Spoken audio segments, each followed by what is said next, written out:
Aleluia. Deixa eu dizer algo para você. Se você é uma pessoa que você precisa de outras pessoas para se aquecer, você pode vir no culto da noite. Mas se você é uma pessoa, uma brasa viva, e você é aquele que aquece os outros, você pode escolher o da tarde. E se você é daqueles que é brasa mais viva ainda, e vive aceso, fogo do Espírito aceso em você, você pode vir nos dois. E quando muito nos três, né, Su? Pode sentar, queridos. Glória a Deus. A Michele falou algo aqui no meio dos louvores, que nós somos o povo da fé. Quantos são o povo da fé? Amém. Glória a Deus. Você tem prazer nisso? Amém. Em crer que o seu Deus está cuidando de você? Amém. Aleluia. Sabe, queridos, nós somos os da fé. Nós somos aqueles que, pelo menos, fomos feitos para ser inabalável. Amém. 2 amém. Vou dizer de novo, nós fomos chamados para ser inabalável.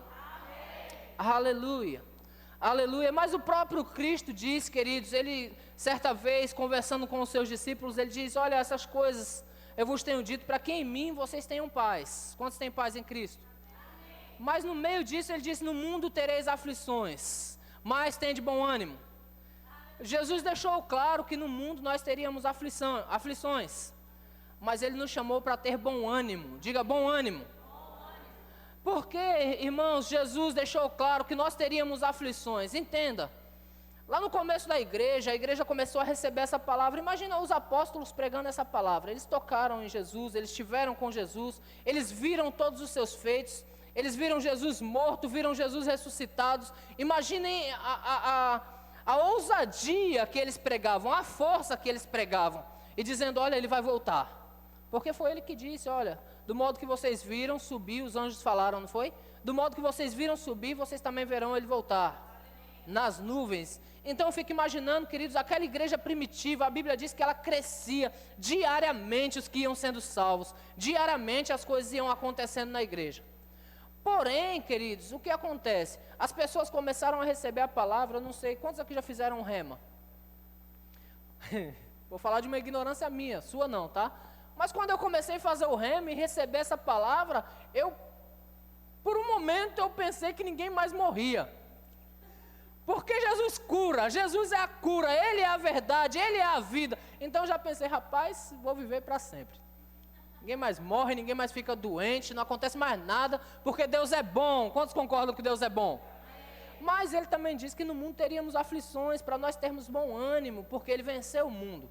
Nós ainda estamos no mundo, e Cristo, orando pelos seus discípulos, Ele diz: eu não quero que você tire eles desse mundo, mas guarde eles nesse mundo. Por quê? Porque as tempestades vêm para os justos e para os injustos. Ele também foi muito claro dizer: ó, assim será assemelhado o homem que ouvir as minhas palavras e praticar. Vai vir os rios, vai vir os ventos, vai vir as tempestades, porém ele vai ser comparado com uma casa que foi construída sobre a rocha. Ela não vai cair, não será abalado. Pode bater o que for, ela não será abalada. E a mensagem que eu tenho para essa tarde, queridos, é: quando a nossa fé é provada. O que nós fazemos quando a nossa fé ela é provada? Irmãos, nós estamos passando por um período em que a fé de toda a igreja mundial foi colocada à prova. Um período onde eu não sei como é que fica esse negócio. Eu fico imaginando Deus vendo, e também os principados e potestades olhando para nós, e também os demônios olhando para nós, e o próprio diabo olhando para nós e dizendo: olha como ele está se comportando. Lembra o que Deus falou para o próprio Satanás, dizendo: olha o meu servo Jó. Eles estão olhando. Você está comigo? Olha o meu servo Jó, homem íntegro, reto e fiel a Deus. Então, queridos, nós estamos passando por um período em que a fé de toda a humanidade foi colocada à prova. E quantos cristãos eu vi sendo reprovado? Por mim, tá? Por Deus não, é por mim. Não sei como Deus está julgando tudo isso. Ele é o justo juiz. Mas a nossa fé foi colocada à prova, porque o mundo, ele começou a pregoar medo e dizer: olha, o bicho-papão está aí. O bicho-papão ainda existe, ainda essa fala não. Quando minha filha era bebê, eu já era crente, então eu não ficava falando do bicho-papão para ela, porque ela tinha salvação do bicho-papão. Mas imagina o mundo inteiro pregando para você, olha, a morte está rondando, olha, a doença está rondando, a enfermidade está rondando, o mundo pregando isso diariamente. E o que o mundo fez? Colocou todos para recuar. Então fica uma pergunta: quando nossa fé é provada, o que fazemos quando nossa fé é provada? Ou o que fazer, pastor, quando nossa fé é provada? Abre sua Bíblia em Tiago, no capítulo 1, versículo 2. Tiago 1, 2.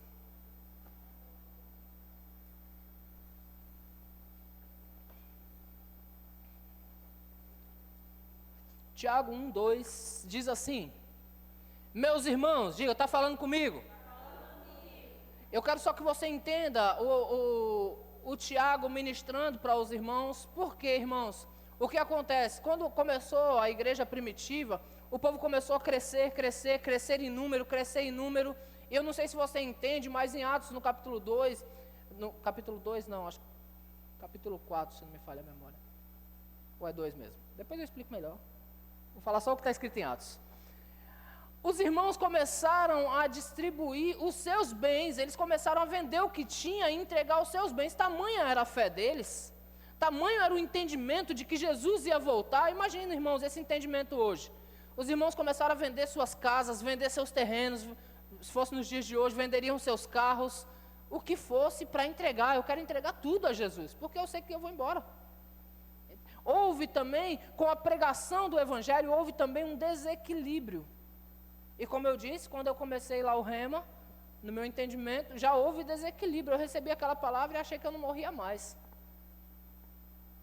E Deus não nos chamou para o desequilíbrio, Ele nos chamou para o equilíbrio. E Tiago veio para colocar equilíbrio na igreja. Por quê? O povo começou a se converter e começou a haver perseguição. O povo começou a entregar. Imagina, queridos, você pegar tudo que você tem e dar. O que vai acontecer amanhã vai faltar. Então o povo começou a passar situações como você e eu passamos. E aí Tiago teve que trazer isso para o equilíbrio e dizer: olha, meus irmãos, tende por motivo de toda a alegria o passardes por várias provações. Pergunto para você, é fácil passar por provações com alegria? Aleluia. Sabendo que a aprovação da vossa fé, uma vez confirmada, produz perseverança. Diz perseverança.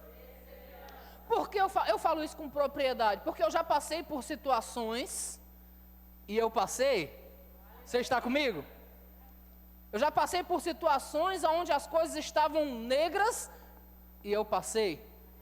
E eu tenho certeza que se eu perguntar para cada um de vocês aqui, cada um já passou por situações, e passou. Então, por você já ter passado, se uma situação semelhante a essa se levantar, você vai dizer: ei, eu já venci isso aí, posso vencer de novo. Por isso Tiago diz: tem por motivo de toda alegria eu passar por todas as provações, ou por várias provações, porque a provação da vossa fé, ela vai produzir perseverança. Sabe uma pessoa muito experimentada, querido? Aí chega alguém desesperado, chorando: ai, e agora? A pessoa diz assim: ei, você vai passar por isso. Sabe como eu assemelho isso? Um jovenzinho ou uma jovenzinha que de repente desmanchou o namoro. Desesperado. Aí a gente diz: ei, Deus tem a pessoa certa para você. Daqui a pouco você está casado, está com filhos, nem se lembra mais disso. Mas a pessoa fica desesperada. Tiago fala para nós ter por motivo de alegria passar por provações, porque elas vão produzir para nós perseverança. E diz assim no versículo 4, ora, a perseverança deve ter ação completa.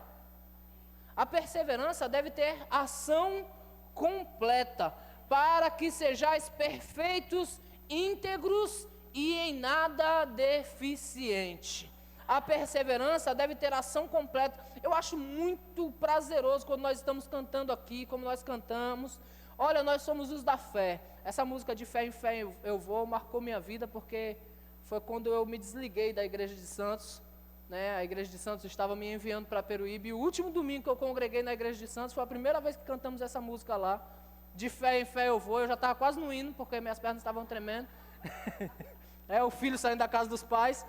E essa música foi cantada de fé em fé eu vou. E eu disse, eu vou de fé em fé, eu vou avançando, eu vou prosperando no Senhor. Essa música falou comigo e é gostoso nós cantarmos isso. Nada vai me parar. Olha que coisa boa. Mas nós cantamos, nada vai nos parar, e é uma verdade o que nós cantamos. Porque Deus nos chamou, queridos, para Ele, Ele está conosco, Ele é a nossa vitória, por isso que nós não podemos parar. Porém, as situações vêm. Aleluia. Quantos aqui já experimentaram de orar por alguém e alguém ser curado? Glória a Deus, não foi só eu, tem crente nessa igreja. Mas quantos aqui já tiveram dor de cabeça? E aí você impôs as mãos sobre você mesmo e você não foi curado. Rapaz, o irmão estava com dor de cabeça, glória, o poder saindo. E ele é curado, a minha cabeça, ai Senhor, e agora? A sua fé sendo provada. Aí você vai tomar um remedinho. Não é assim? Quantos já passaram por isso? Sabe por que isso, querido? Para que você entenda que a excelência do poder não é sua. É de Deus. Para que você entenda que de repente você precisa de outro para impor as mãos sobre você e você ser curado. Aleluia. Às vezes o filho adoece. E agora, quando a nossa fé é provada, o que fazer? Jesus nos chamou para viver uma vida de fé, queridos. Mas sabe de uma coisa? A fé de todos nós vai passar por provações. O diabo é perito em fazer isso, em levantar situações, em levantar circunstâncias. Para quê? Para saber como você e eu estamos. Ele quer saber, não? Deus não nos prova. Deus a ninguém tenta, o tentador é um só. Mas situações vão se levantar na sua vida, de repente, para que você mesmo se conheça. E saber como você está na fé. Aleluia. Quer exemplos bíblicos? Eu poderia dizer João Batista. Vamos lá em João Batista. Abre sua Bíblia em Mateus, capítulo algum. Eu já vou achar aqui e te falo. Aleluia. Mateus capítulo 3. Vamos lá no capítulo 3 primeiro. Depois eu acho algum.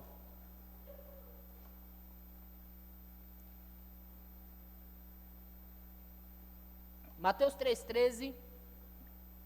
Aleluia. Mateus capítulo 3, versículo 13. Está falando sobre o batismo de Jesus Cristo. Olha que coisa linda. Por esse tempo, dirigiu-se Jesus da Galiléia para o Jordão, a fim de que João o batizasse. Que honra, diga que honra. Batizar o Senhor, olha que coisa boa. Ele, porém, o dissuadia, dizendo: eu é que preciso ser batizado por ti, tu vens a mim? João reconheceu que Jesus era maior do que ele, desde o ventre de Isabel. Amém? Versículo 15, mas Jesus lhe respondeu: deixa por enquanto, porque assim nos convém cumprir toda a justiça. Então ele o admitiu. Batizado Jesus, saiu logo da água, e eis que se abriram os céus, e viu o Espírito Santo descendo como pomba, vindo sobre ele. E eis uma voz do céu que dizia: este é o meu filho, em quem me comprazo. Agora presta atenção, João está participando de tudo isso. A Bíblia diz que ele veio como precursor para preparar o caminho. E João teve um ministério maravilhoso, porque ele dizia assim: arrependei-vos. E o povo vinha se arrepender. Não é um ministério gostoso? Ele pegava o povo e dizia: raça de víbora. E o povo vinha se arrepender. Rapaz, hoje uma unha que a gente mexe no povo, o povo vai, em vez de vir. Não é assim? Mas ele gritava: arrependei-vos. E o povo vinha e se arrependia, e ele batizava, e ele tinha discípulos seguindo ele, porque ele pregava nesse nível. Então Jesus veio se batizar, ele batizou o mestre dele, ele batizou aquele que é maior do que todos, e aquele que não tinha do que se arrepender. Ele mesmo disse: eu não sou digno nem de desatar a sandália. Ele reconheceu Jesus ali. Você está comigo? Então, quando ele batizou Jesus, cumpriu-se a profecia. O Espírito de Deus veio em forma corpórea de uma pomba e veio sobre ele, e ouviu-se uma voz do céu. Imagina, queridos, nós estamos aqui, de repente uma voz do céu. Eu entendo que a voz do céu é maior do que a nossa, né? O Eduardo não está aqui para falar sobre som, mas eu entendo que deve ter um pouco mais de 90 decibéis, né? A voz deve ser um pouco melhor do que aquele locutor de FM, né? Este é o meu filho. Olha que coisa linda. Deus falando com... Oi? É mais ou menos. Pronto. A voz do céu dizendo este, comprovando que Jesus era filho de Deus. Você está comigo? Acaba esse batismo, então, Jesus recebe, vem o Espírito Santo sobre ele, todo mundo vê, João Batista está lá vendo. Você está comigo? Ouve-se uma voz do céu dizendo, este é o meu filho. O próprio Deus confirmou o ministério de Jesus Cristo. Este é o meu filho. Jesus sai dali agora e vai para o deserto. Jesus vai passar 40 dias no deserto jejuando. O jejum mostrou para ele exatamente o que ele ia fazer depois.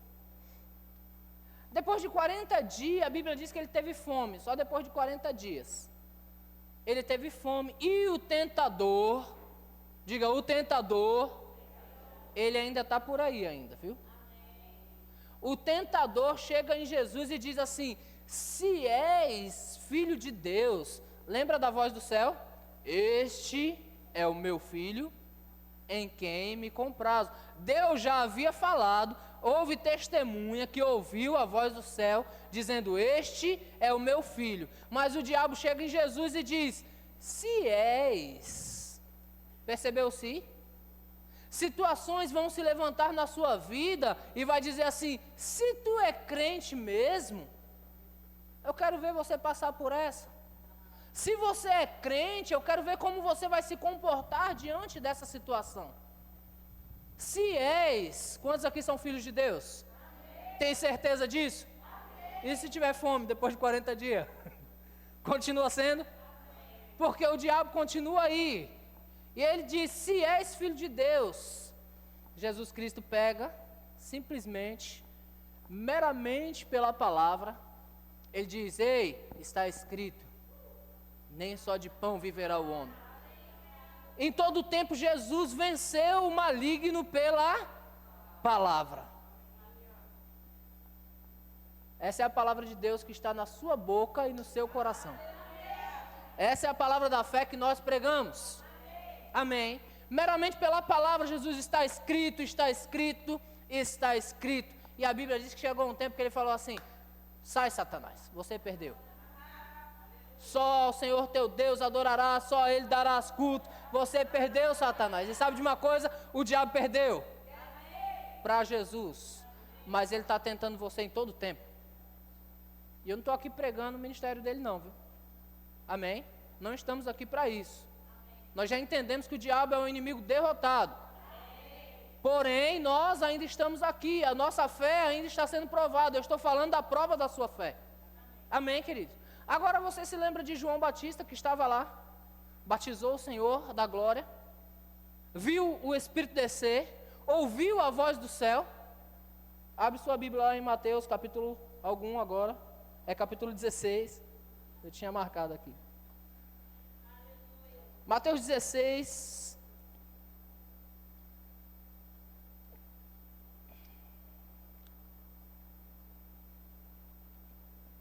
aleluia.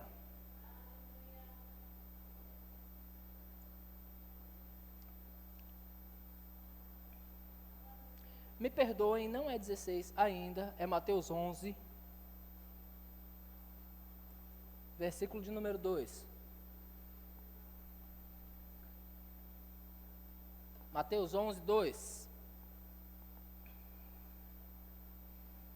Aleluia. Agora foi a fé de João que foi colocada à prova. Olha só, quando João viu no cárcere, João estava preso agora.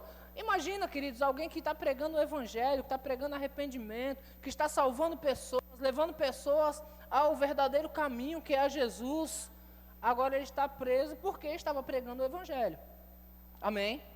Quando João ouviu no cárcere falar das obras de Cristo, que agora Cristo já estava operando em obras, quando ele ouviu falar das obras de Cristo, mandou os seus discípulos perguntar-lhe, és tu aquele que estava para vir?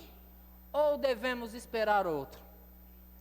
Perceba, queridos, João estava lá, João batizou, João viu o Espírito descer, João ouviu a voz do céu dizendo: este é o meu filho. Mas na hora do aperto, ele manda confirmar: será que é mesmo? Irmãos, eu não quero que você se manifeste, nem levante sua mão, nem fale, mas quantos de nós já nos perguntamos: rapaz, será que é isso mesmo? Esse será é incredulidade. Este será não é fé. Mas quantos de nós, colocado à prova, já paramos e perguntando: Senhor, o Senhor não está vendo isso não, Pai? O Senhor não está vendo a afronta? Quantos de nós, queridos, colocado à prova, não já tivemos esse tipo de oração incrédula? Me ajuda, Senhor. E Deus dizendo: já te ajudei. Me acorde, Senhor. E Ele dizendo: eu já fiz. Só que colocado à prova, nós acabamos como João. Será mesmo? Sabe, queridos, nós fomos chamados para andar de fé em fé. E como nós fazemos isso? Meditando nessa palavra. Você está comigo? Agora vai lá em Mateus 16. Vamos ver outro episódio bacana. Quantos já ouviram falar sobre a multiplicação dos pães? Opa, tinha lá aproximadamente 5.000 homens, além de mulheres e crianças. E de repente alguém ficou preocupadinho, porque no natural nós costumamos ficar preocupados. E alguém fala para Jesus: Jesus, é melhor despedir a multidão, porque eles terão fome. E aí, o que a gente vai fazer? Você entende isso? Jesus, que operou sempre no sobrenatural e que nos chamou para uma visão sobrenatural, Ele diz: dá vocês mesmos de comer a eles. Irmãos, quando fala para dar, às vezes mexe um pouco a nossa cabeça. Porque ontem o Senhor mandou eu dar uma oferta boa. Eu estava em outra igreja, em outro culto, e o Senhor mandou eu dar uma oferta boa. E a minha mente disse assim: pai, essa aí eu posso dar da minha igreja, não? O Senhor falou para mim: dê tanto. Eu falei: Senhor, na minha lá, pai. A minha igreja lá, porque está tudo certo. Ele disse: eu quero aqui. Quando se trata de dar, querido, dá vocês mesmos de comer. E eu meio que debatendo com o Senhor: Senhor, eu quero aqui. Ele disse: lá, Senhor, na minha igreja lá, precisa fazer as coisas lá. Sabe como é que é, né, pai? A gente tem tanta coisa para tantos projetos. Deus disse: eu quero aqui. E aí? Dá vocês mesmos de comer. Eu vou fechar isso, eu dei, tá? Porque na quinta-feira eu entrei num negócio aqui, não fechei, fiquei devendo R$1 milhão. Quantos estavam aqui na quinta? Eu falei que eu tinha uma dívida, que a dívida chegou a R$1 milhão. E eu não fechei dizendo que eu paguei a dívida, tá? Então houve um acordo lá, eu paguei a dívida, não estou devendo nada. Tá bom, queridos? Então vou fechar dizendo: eu obedeci ao Senhor e dei a oferta que Ele mandou. Tá bom? Estou tranquilo quanto a isso. E eu bem sei que o Senhor vai mandar mais para cá, porque eu dei lá. Aleluia. Então só vou fechar isso porque eu deixei aberto, depois eu fiquei encucado. Rapaz, a igreja está pensando que eu estou devendo R$1 milhão. Não estou devendo não, irmãos. Amém? Aleluia. Graças a Deus. Mas Jesus disse: dá vocês mesmos de comer. Então Jesus chama eles para o sobrenatural: dá vocês mesmos de comer. Aí eles no natural: Senhor, como a gente pode dar de comer a tantos homens? O que a gente vai fazer? Vai comprar 200 denários de pão, todo no natural. O que a gente vai fazer? O Jesus disse: o que vocês têm? Eu tenho 5 pães, tenho 2 peixes. Legal, manda para cá. A Bíblia diz que ele ora, dá graças a Deus e manda distribui para o povo, e começa a distribuir, sobra 12 cestos cheios. Eu não sei que matemática é essa, mas só na matemática do céu para essas coisas dar certo. Amém. Essa foi a primeira multiplicação. Na segunda multiplicação, a mesma coisa, 4.000 homens aproximadamente, além de mulheres e crianças. O que vocês têm? Nós temos 7 pães e 3 peixes. É isso mesmo, né? Se eu errar, vocês me corrigem, que vocês são tudo peritos na palavra. 7 pães. E os peixinhos, sim, vamos distribuir para eles. Todos comeram, e os pedaços que sobraram, 7 cestos cheios. Não foi assim que aconteceu? Jesus nos chamou sempre para o sobrenatural. Aí no capítulo 16, presta atenção o que acontece. Eu já estou no 16. Capítulo 16, versículo de número 5. Aleluia. Eles já passaram por essas 2 multiplicações. Então o que acontece? Versículo 5, ora: Tendo os discípulos passado para o outro lado, porque sempre que você passar por uma situação, você sempre vai passar para o outro lado. Amém? Sempre vai ter oportunidade de novas situações lá na frente. Tendo os discípulos passado para o outro lado, esqueceram-se de levar pão. Esqueceram de levar alimento, olha que legal. E Jesus lhes disse: vede e acautelai-vos do fermento dos fariseus e dos saduceus. Então eu não vou ler não, vou começar a falar aqui. Então eles começaram a discorrer entre si, dizendo: é porque nós não trouxemos pão. Deve ser por isso que ele está falando esse negócio de fermento, pão, fermento, natural, né? Natural, pão, fermento, tudo a ver. Porque Jesus falou: ó, cuidado para não, com o fermento dos fariseus e dos saduceus. Aí eles associam o fermento a pão e diz: é porque não trouxemos pão. Sempre para o natural. Querido, sempre que você quiser naturalizar as coisas de Deus, você vai ficar na incredulidade, porque Deus é sobrenatural. Amém. Aleluia. Não importa a situação que você passa, não importa o quanto a sua fé seja provada, se você permanecer na fé, o sobrenatural de Deus vai acontecer. Aleluia. Glória a Deus. Versículo 8. Percebendo Jesus, disse: por que discorreis entre vós, homens de pequena fé? É agradável ser chamado por Cristo de pequena fé? Por que discorreis entre vós, homens de pequena fé, sobre não terdes pão? Não compreendeis ainda, nem vos lembrais dos 5 pães para os 5.000, e dos 4 pães para os 7... E dos 5 pães para os 5.000 homens, e de quantos cestos tomastes? Nem dos 7 pães para os 4.000, e de quantos cestos tomastes? Ou seja, vocês não se lembram daquilo que vocês já experimentaram? Aí eu pergunto para você, quando você está passando por provações, você não se lembra dos 5 pães para os 5.000 homens?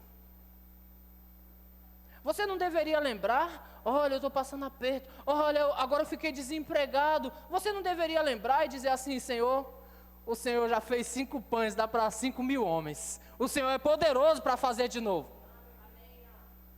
Jesus disse: vocês não se lembram disso? Vocês não se lembram, agora com as minhas palavras, vocês não se lembram que eu mandei um corvo levar carne no bico e pão para o profeta? Vocês não se lembram que eu falei para um profeta: olha, vai para tal lugar que uma viúva vai te sustentar? Vocês não se lembram que a viúva só tinha um bocado de farinha e um pouco de azeite, e o profeta disse: olha, faz para mim, jamais vai faltar na tua casa? Vocês não se lembram da palavra que diz: ei, nunca te deixarei, jamais te abandonarei? Ei, irmãos, olha para cá, olha para a palavra. E toda vez que a sua fé for provada, ela será aprovada. Aleluia. Vocês não se lembram dessas coisas? Por quê? Porque o fermento dos fariseus e dos saduceus não era fermento natural, mas era incredulidade. É exatamente o que o mundo está pregando hoje. É exatamente o que o mundo está querendo que você acredite. Olha, se afaste das pessoas. Irmãos, quando é que Deus mandou se afastar? Ele disse para nós nos ajuntar. Não, pastor, mas há tempo de afastar. Há mesmo, irmãos, quando a pessoa está sendo incrédula, aí você deve se afastar dela. Quando ela é escarnecedora, a Bíblia diz para nós não nos assentar na mesa dos escarnecedores, aí você tem que se afastar. A Bíblia diz para nós não nos juntar em más conversações. As más conversações corrompem os bons costumes, aí você tem que se afastar mesmo. Mas tem gente se afastando da própria mãe. Não, porque eu não quero minha mãe, sabe? Eu amo demais a minha mãe para ficar perto dela.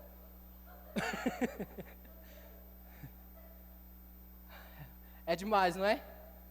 O mundo está pregando isso. Medo. Aí a gente se reúne aqui e cantamos: eu não sou mais escravo do medo.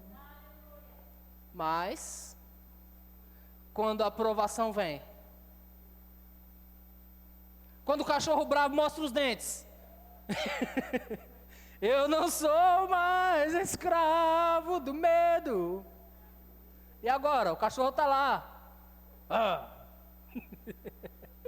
Aleluia. Sabe que nós, irmãos, estamos sujeitos a passar por todo tipo de situações E como você responde a ela define quem você é. Como você responde às circunstâncias vai definir quem você é. Amém? Vocês estão comigo? Amém. Quantos são crentes aqui? Amém. Fervorosos? Amém. Aleluia. Atentando para o que diz as Escrituras, atentando para as Escrituras, olhando para Deus. Ei, irmãos, todas as vezes que nós passarmos por provações, ela não vai nos parar. Nós vamos poder passar pelas provações cantando: nada vai me parar, vou avançando. Nada pode nos parar, nada.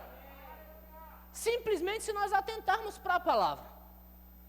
Jesus não venceu pela palavra, venceu. Em outras palavras, Jesus está dizendo assim: ei, você não olhou o capítulo, deixa eu ver aqui, 16, capítulo 15, você não olhou o capítulo 15, aonde eu já multipliquei, aonde os 7.000 homens comeram? Você não olhou um pouco mais para trás, aonde os 5.000 homens comeram? O que eu estou falando não é o fermento natural, não, é o fermento dos fariseus, é a incredulidade mesmo. Irmãos, Deus não se agrada de incredulidade. Então não ande em incredulidade, não fale em incredulidade, fale fé, porque nós fomos chamados para a fé. Eles estavam cantando aqui, é só falar para a montanha: erga-te e lança-te no mar, não duvide no coração, e assim será convosco. Aleluia, aleluia. Diga: eu sou da fé. Os da fé, queridos, foram chamados para fazer, irmãos, com que os outros olhem para nós e digam: uau, parece super-homem, a super-girl, tem muita mulher aqui. Super-girl. Aleluia, mas você não se abala? Você nunca fica triste?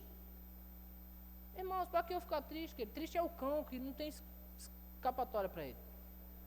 Ele tem que ficar triste mesmo, ele não tem parte nenhuma com Deus. Mas nós temos parte com Deus. Nós fomos chamados para uma nova vida.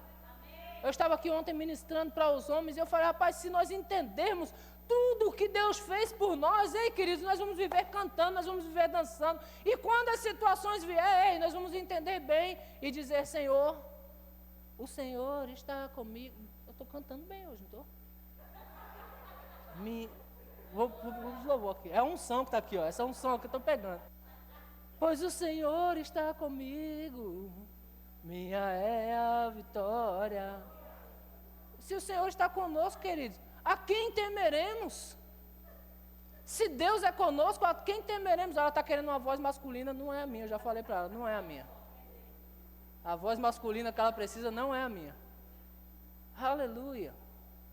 Porque Deus está comigo, querido. Porque Deus está com você. Nada pode te parar. Nada pode te parar. Nada pode te parar.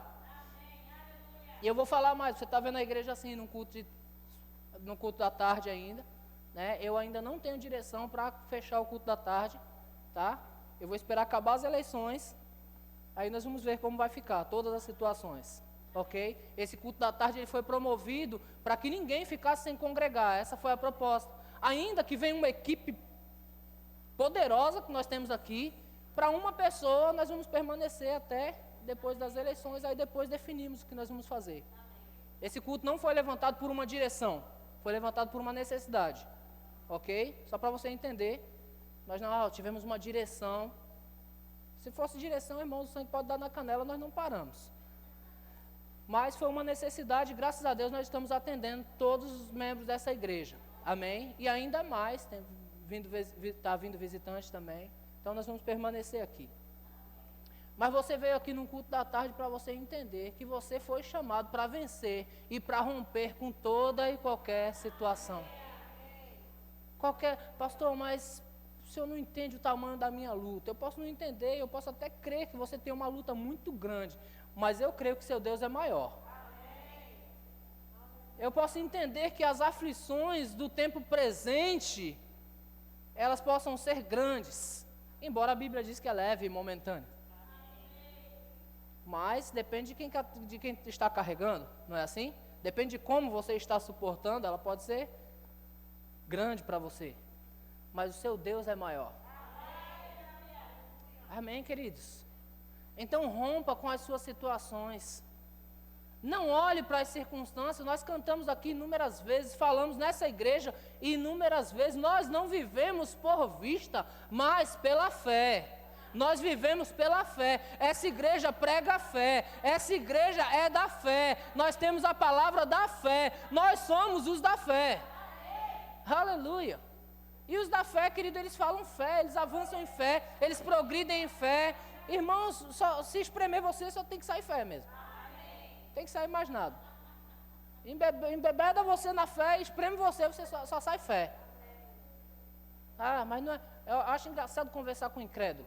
Porque o incrédulo diz, mas não é bem assim. Eu digo, não é para você, para mim é. É engraçado conversar com o incrédulo, porque você diz assim, eu vou fazer. Aí o incrédulo diz, mas não é bem assim. Tá bom, então fica aí. Porque eu vou avançar.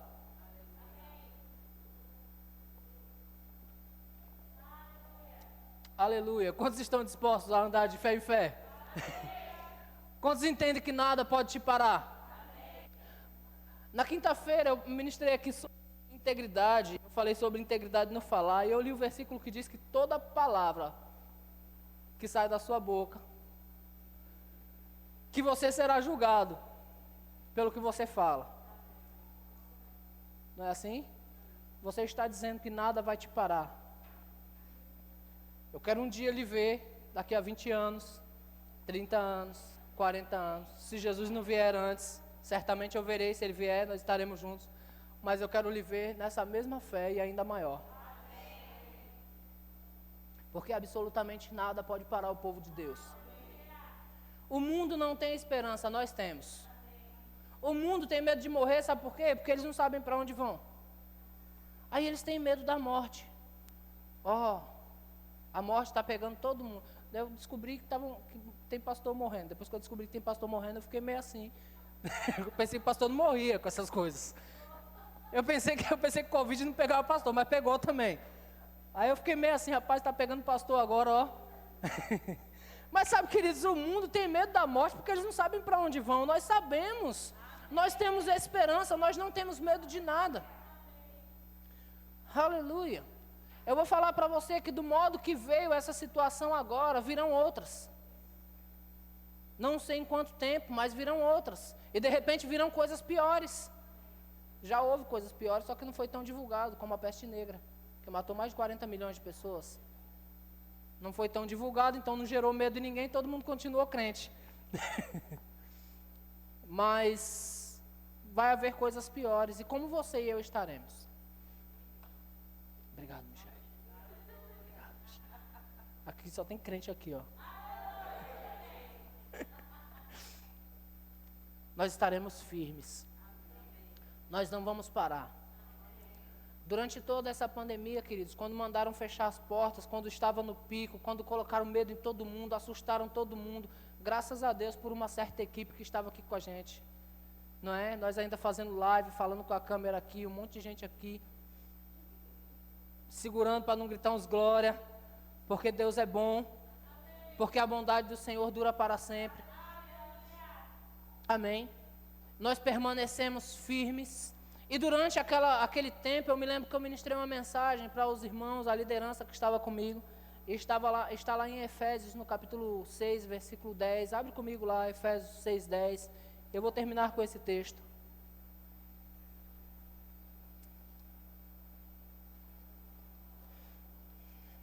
Efésios 6, versículo 10.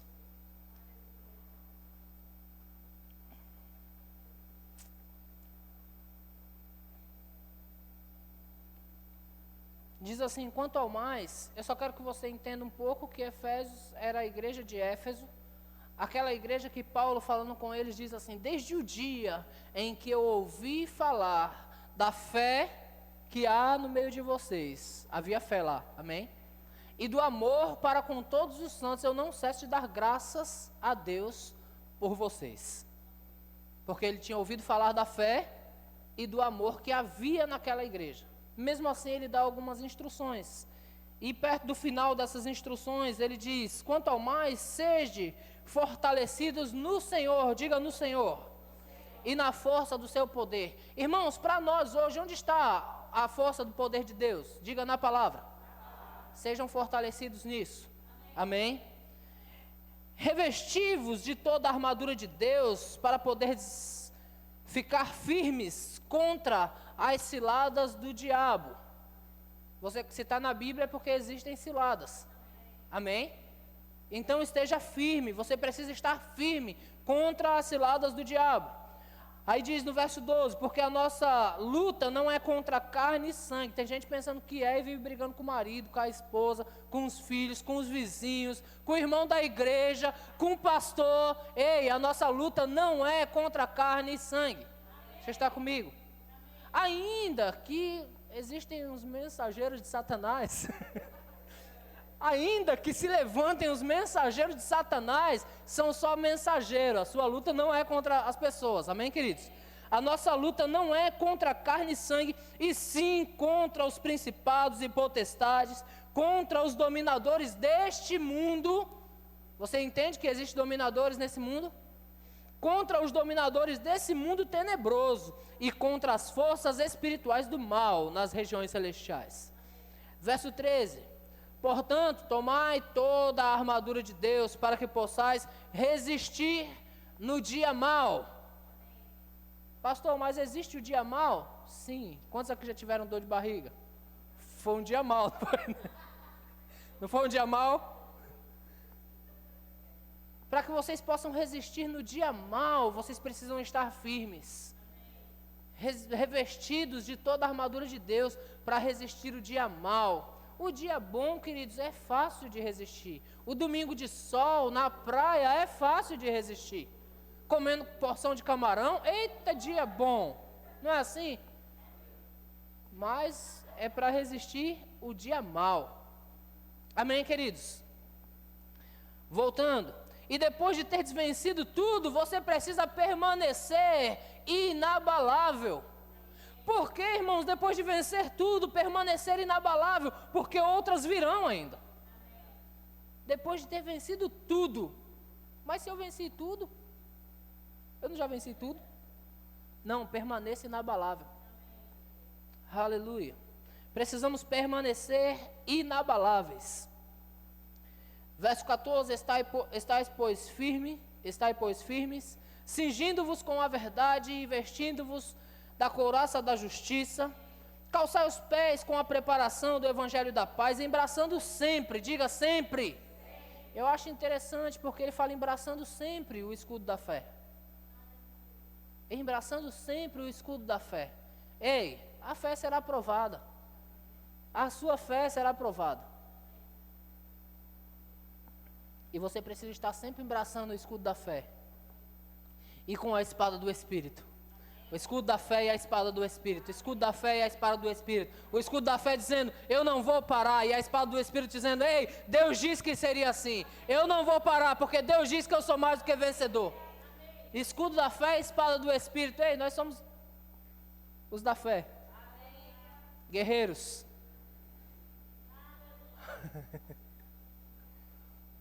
Chorar para quê, irmãos?